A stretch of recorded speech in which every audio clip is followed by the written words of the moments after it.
On to the second leg of the East region, looking at a great matchup. Defense versus offense, offense versus defense, no matter how you want to look at it.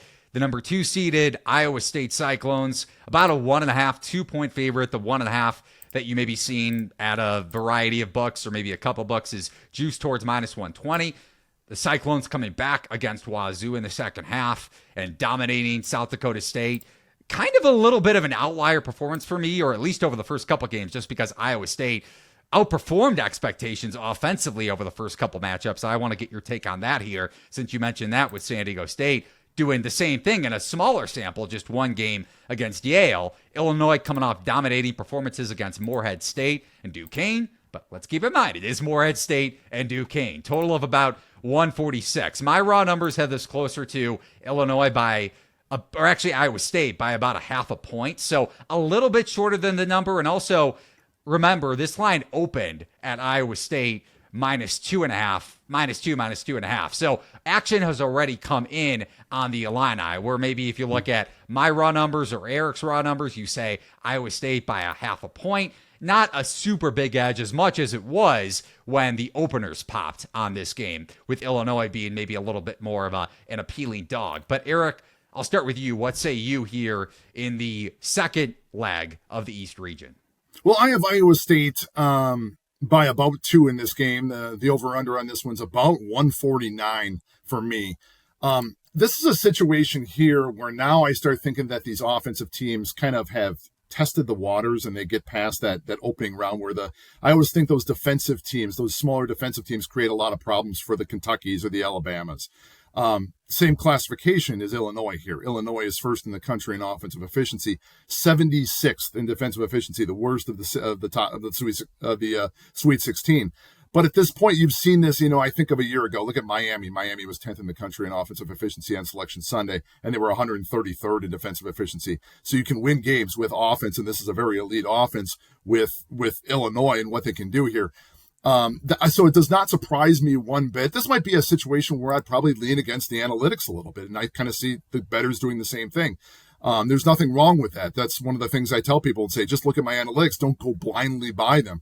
Use your own opinion in what you see. Use your eyes a little bit. The analytics provide you a little bit of evidence, like evidence at a crime scene, but it's not an open and shut case. In this situation, both of these teams come into this game very hot. I think there's 5 straight positive performances for Iowa State, and for Illinois, I believe it's 4. The interesting thing about it, and one of the numbers, again, a little bit of a misleading metric that Iowa State is, they're 336th in my away from home metric, and they're like, oh my God, so they're going to play away from home. They're going to struggle here. Well, that is not necessarily the case. That just really points to how great they were at Hilton.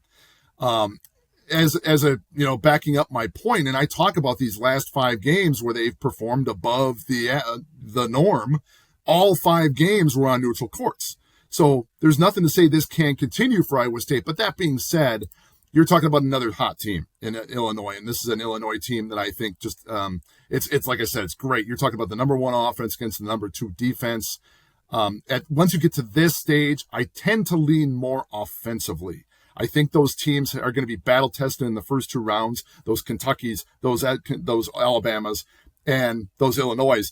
And how can I put this the best way? It's kind of like when you buy a new car. If something would have broken, it would have broken by now.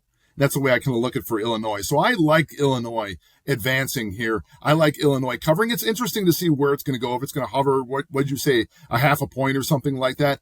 You're talking money line here. You're not going to gain a lot off of Illinois, but still, I think that Illinois, I'd probably go against my own analytics in this situation and say that they will cover. I'm just not a guy who goes all in on defense. This is a Iowa State team, 34th in the country in offensive efficiency.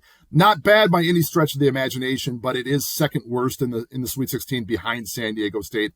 I tend to lean Illinois here.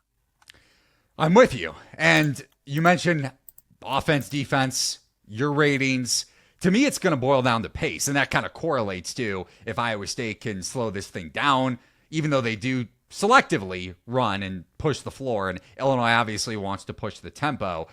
Iowa State ranks number 302 when it comes to frequency of possessions in transition defensively. So how often are they having to stop the opponent when the opponent's trying to push the pace. I don't think Iowa State has faced, correct me if I'm wrong, Eric, and maybe you would flat out agree with me. I don't think Iowa State has faced a transition attack like Illinois all season long.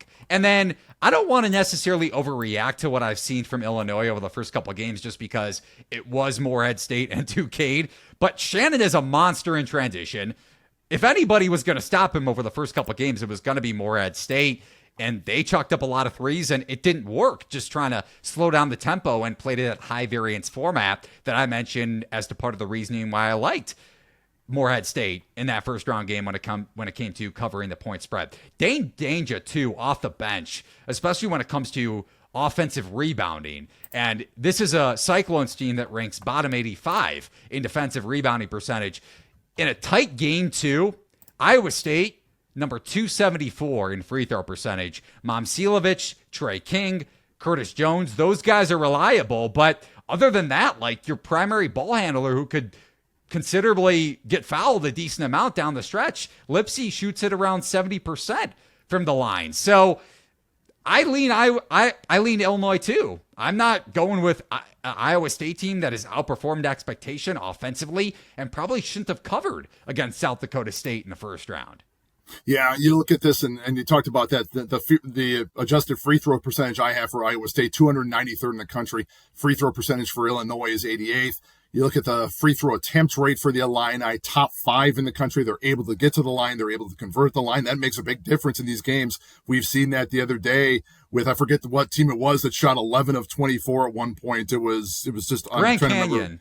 Grand Canyon, awful, and just you see that occasionally where all these teams are in these games, but they shoot so poorly from the line, it eventually catches up with you, and I think it may catch up with Iowa State here in a very close matchup with the Illini.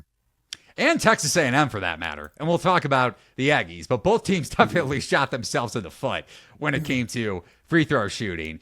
One last thing I want to wrap up here with the East region, just because I don't think we're going to be doing a podcast, or at least the two of us, before the Elite Eight. Assuming it is UConn versus Illinois or Iowa State, which team do you think poses the biggest threat to UConn? Oh, boy. I still got to say, God, I have been doubting Iowa State all year, and I got to continue to doubt them. So I'm going to go with Illinois. I still think Illinois gets through. I think they've, like I said, I think they weathered that storm that was going to be there.